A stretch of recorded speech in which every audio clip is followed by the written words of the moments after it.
Ecco, caro sindaco, benvenuto qui al punto Tele Friuli. Abbiamo in linea il sindaco di Terzo d'Aquileia, Giosualdo Quaini. Benvenuto, ben ritrovato, sindaco.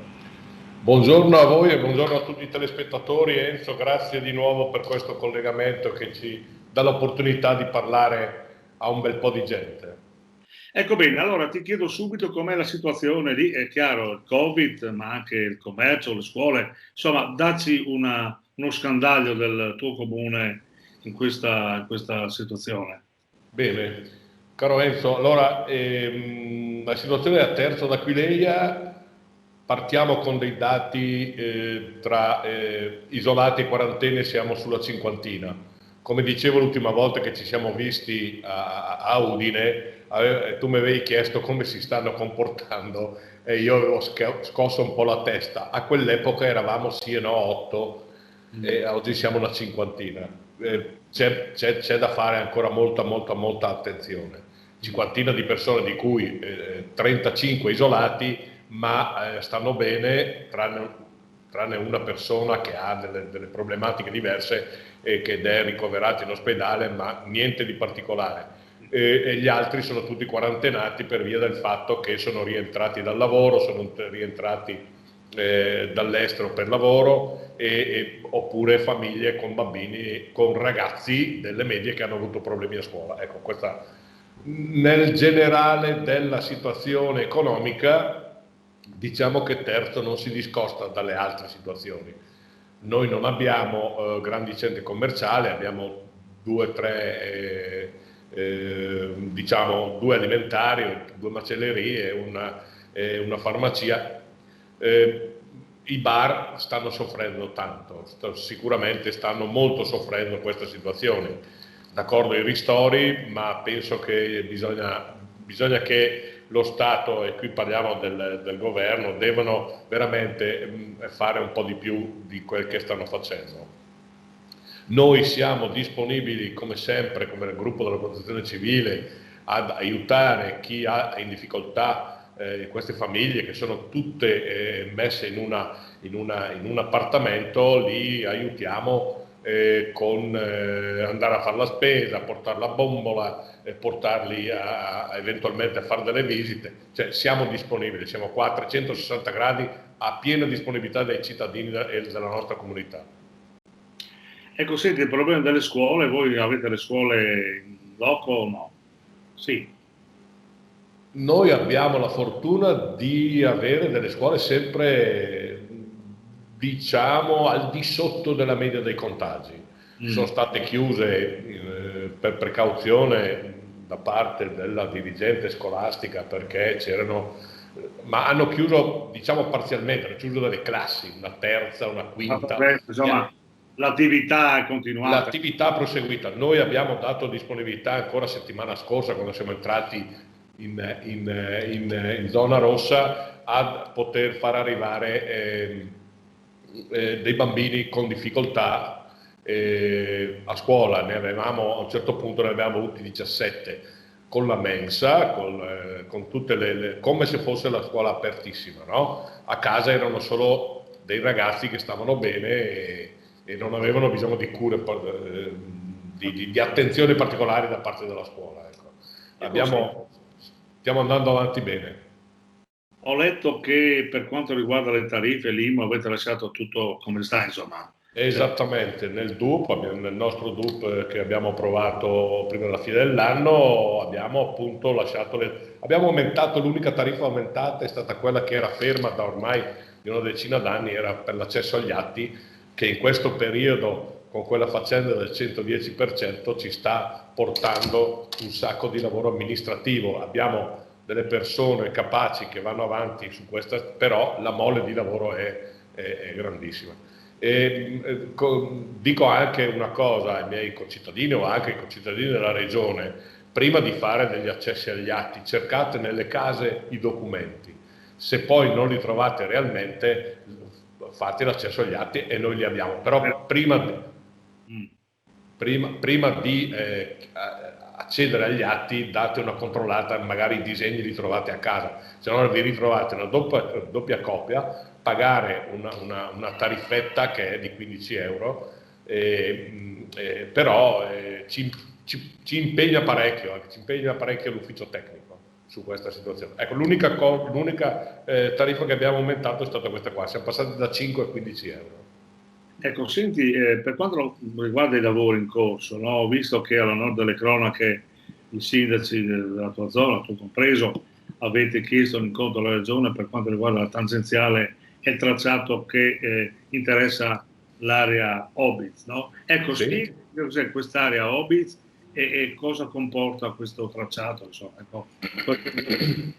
Allora, io mi sono ritrovato di punto in bianco, scusa se mi muovo un momento perché devo prendere delle carte, da punto in bianco mi sono ritrovato questa situazione che sinceramente non avevo in essere. Mi chiedevo come mai c'era questa rotonda a tre uscite a Terzo Aquileia e adesso l'ho scoperto perché è la quarta uscita di questa rotonda che è prima di Terzo d'Aquileia, diciamo che congiunge Palmanova e passa lambisce Cervignano per non fare entrare troppo traffico a Cervignano, arriva lì e poi da lì l'idea che è un'idea di ben 30 anni fa. Ben 30 anni fa si era già predisposta questa voglia di fare, io lo capisco anch'io, i tempi tecnici, i tempi politici sono micidiali. Ormai. Va tutto bene, poi vai. Allora, che prosegue da questa rotonda al confine tra Terzo e Aquileia, lambisce, va verso nord di Cervignano, prende Fiumicello, va giù ad Aquileia, prima di Aquileia gira a sinistra e va verso Grano. Cioè io mi sono ritrovato con l'assessore Pizzimenti ancora l'anno scorso, quando ci si poteva vedere in visione, in vis-à-vis, e in 15 minuti mi ha detto: Sindaco, cosa ne pensa? Ho detto: cosa ne penso? Io primo mi trovo spiazzato, secondo se modernizzare la viabilità tutto è fattibile. Dobbiamo stare attenti a non consumare tutto il territorio, cioè dobbiamo stare attenti al territorio, stiamo molto attenti al territorio, perché qui di verde ce l'abbiamo sì, però non dobbiamo sprecarlo, ecco. Facciamo cose che siano consoni alla nostra ecologia. Perché poi dopo da lì ci si è fatto un altro incontro in video e anche lì la richiesta era: allora cosa ne pensi? Io sto ancora leggendo pagine e pagine e pagine di questa storia infinita. D'accordo, gli Hobbits, allora non sono gli Hobbits, si chiamano Hobbits adesso perché i proprietari questa zona l'hanno chiamata gli Hobbits. Allora è una parte interessante del territorio, una parte interessante verde. Terzo, sacrificare di questa strada ne sacrificherebbe 300 metri di lineare di sterpaglia, però dopo è tutta la zona che entra in queste vigne, in questi territori interessanti. Altri incontri ne abbiamo avuto ancora uno, mi pare settimana scorsa, adesso 10 giorni fa, sempre dove Cervignano con questo comitato che è nato ha detto, cioè il Consiglio Comunale non ha detto di no, ha dato mandato al sindaco di dire, adesso parlo a nome del sindaco di Cervignano, di chiedere a Pizzimenti chiarimenti. Ecco, chiarimenti sono stati chiesti. Com'è la situazione dal punto di vista della concretizzazione del progetto? Perché... Allora, esatto, per capire ancora meglio, perché la Regione vuole realmente partire con questa idea. Adesso però con questo comitato le idee si sono moltiplicati tracciati, cioè io rischio di avere tutto il traffico a Terzo d'Aquileia, ad esempio. Sì, senza bella legge arrivano tutti a Terzo. Esatto, perché io ho capito una cosa, caro Cataruzzi, che nessuno vuole, cioè della strada è interessante, però nessuno la vuole sul proprio territorio. Tutto a casa tua va bene, a casa mia no. Esatto. Dopo mettiamoci di mezzo tutto il mondo. Senti, dopo UTI è passato, le convenzioni voi le avete la comunità della Bassa, mi pare, delle comunità. Abbiamo, scusa, non ho capito. Delle comunità nella Bassa. Sì, allora non è una comunità, ma è un insieme di sei comuni per ora, che ci aiuta a risolvere alcuni problemi logistici e economici, perché se tutti dovessimo avere, adesso non essendoci più tutti, dovessimo tutti avere una polizia locale, tutti avere un ufficio per il commercio, tutti avere un ufficio tecnico unico, separati, diventa un problema. Allora abbiamo cercato di aiutarci in queste unità, per dare un significato importante, che la Bassa, questi 6 comuni della Bassa, ci dispiace che Aquileia non sia presente in questa, però li avevamo chiamati, e ci dispiace che non sia presente, ecco. Però noi stiamo andando avanti, è aperta a tutti, chiunque faccia la richiesta di entrare, noi li facciamo entrare. Palmanova agisce al nord del nostro territorio, agisce con altri comuni, e faranno anche loro una piccola associazione. Noi stiamo andando. Ecco. Vi siete organizzati. Ecco, senti, in conclusione di questa chiacchierata che abbiamo fatto di te, no? E cosa ti senti di dire del nuovo governo?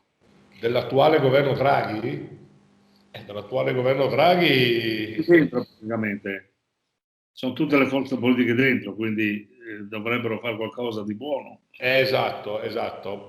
Sto notando che in questi giorni qualcuno si sta tirando martellate l'uno all'altro.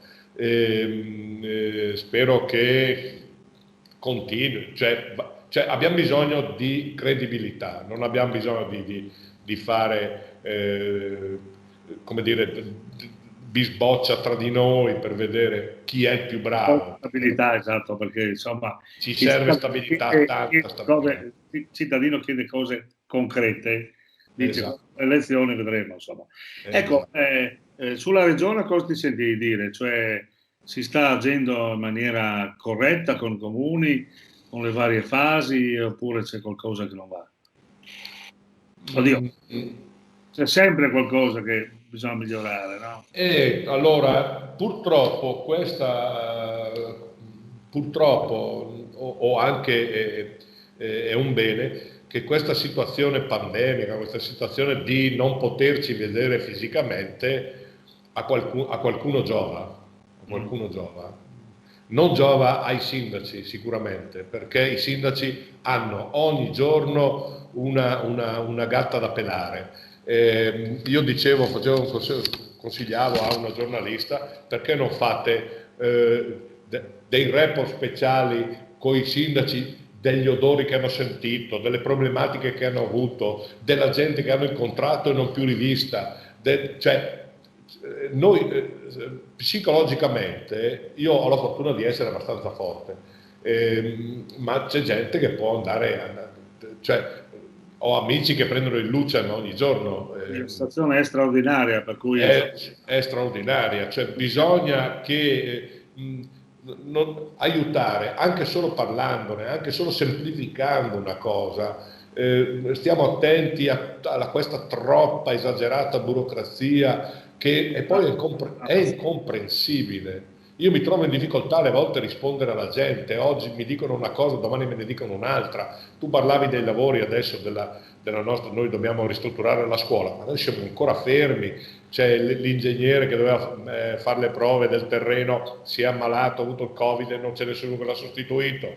20 giorni, un mese, poi la regione... Sindaco, dobbiamo salutare. Mi dispiace. Ma comunque io penso che faremo un'altra puntatina, non preoccupate che ti chiamo, perché vediamo come va la situazione. Grazie mille, ciao.